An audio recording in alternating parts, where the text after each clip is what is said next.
It's great to be here and stand alongside our most recent senior diplomat, Secretary Tony Blinken. Mr. Secretary, thank you for welcoming us today.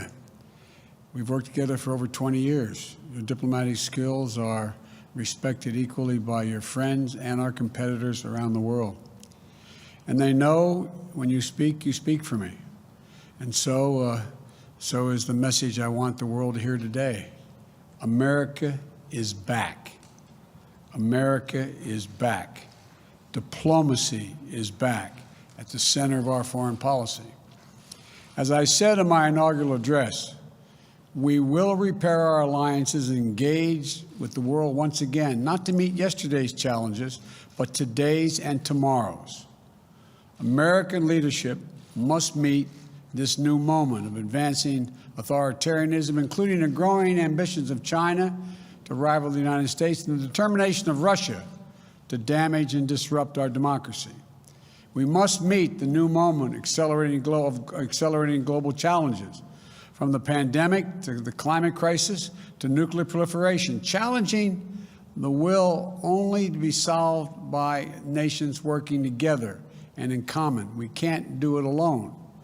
We must start with diplomacy, rooted in America's most cherished democratic values, defending freedom, championing opportunity, upholding universal rights, respecting the rule of law, and treating every person with dignity.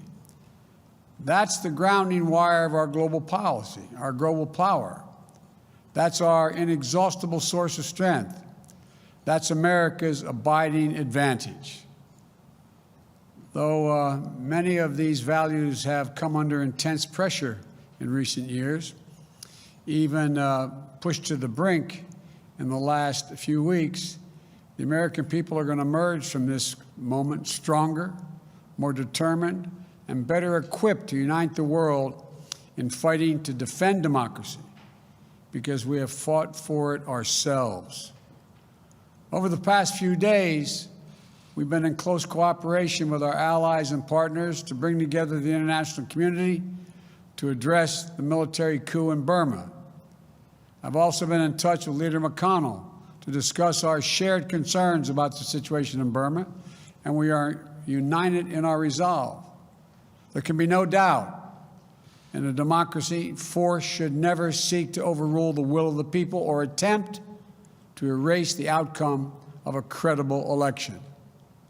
The Burmese military should relinquish power they have seized, release the advocates and activists and officials they have detained, lift the restrictions on telecommunications, and refrain from violence.